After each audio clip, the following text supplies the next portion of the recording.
I came out from this movie and I couldn't get over how good it was, just overall. The soundtrack with its piercing violins that struck every scene they appeared in was perfectly haunting. The various side characters each had their own role to play in the themes presented in this story. Arthur himself had phenomenal movements mimicking the silent interpretive dance of modern times. I'm no expert in interpretive dance, but for me his various dances are him embracing his feelings and letting himself fall into his own madness. I'm going to be looking at what this movie has to say about society and the people that live in it. The Joker 2019.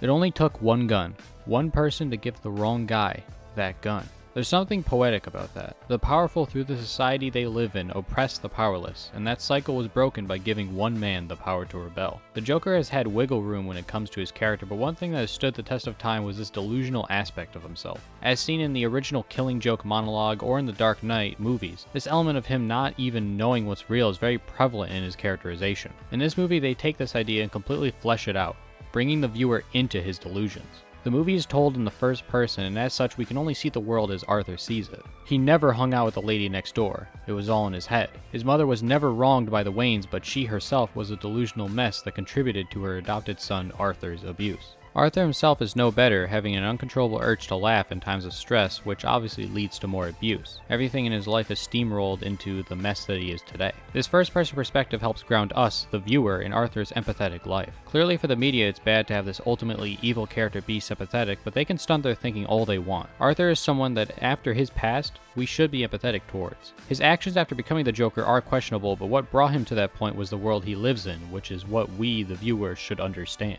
Speaking of, the way Gotham is portrayed in this movie is probably the most well-developed from a world-building perspective it ever has been. From early on, it's established how dark the city has become. Hatred for the rich is at an all-time high, crimes are committed in broad daylight, and the people are fed up with how things currently are. It's important to develop the city as a whole, since the biggest drive for what changes Arthur into Joker is his environment. Showcasing what this world looks like effectively doubles as going in-depth into the antagonist of the story. Morality is extremely gray. Nobody is just good or evil, and this movie showcases this flawlessly. Arthur, after killing the guy who caused him to be fired, didn't just go on a random killing spree. He let the other guy that was with him go. In his own words, he was the only person that was ever nice to him, and by his own code, he let him live. There seems to be a common mindset that bad people can do bad things only, and showcasing a character that straddles the line like this is good for mass audiences. Well, I say mass audiences, but who knows how many people will actually go out and see this movie. The point is that the film portrays the gray morality of life in an extremely realistic manner, and it deserves praise for that. Something else to point out was the soundtrack, which played to the story beats perfectly.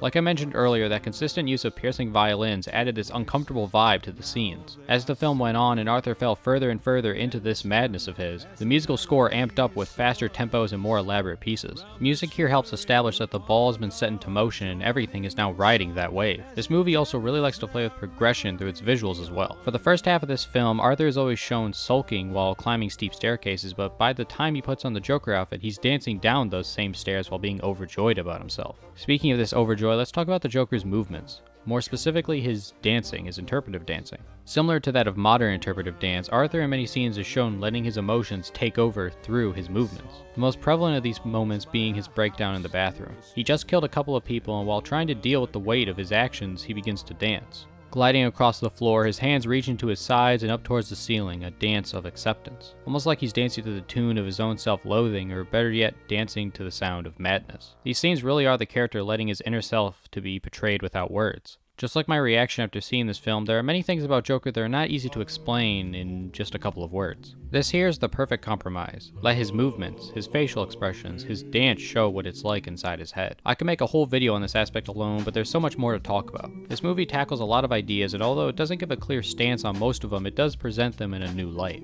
The failing of politicians to connect with the people they want to help. The failing of society in dictating what ought to be and what ought to be removed. The failing of the world in helping those in need. I find it fascinating how this movie portrays these themes, and the perfect way to talk about this is going to the most thematically deep scene of the film, the talk show. I must admit that on some level the fact that he was able to talk on live television for so long was a bit off, but I don't think this fact is a big deal when looking at this film as a whole. Aside from this though, Arthur's ideals are put on full display and are contrasted with Murray and the audience. Joker never wanted to be a symbol for the oppressed.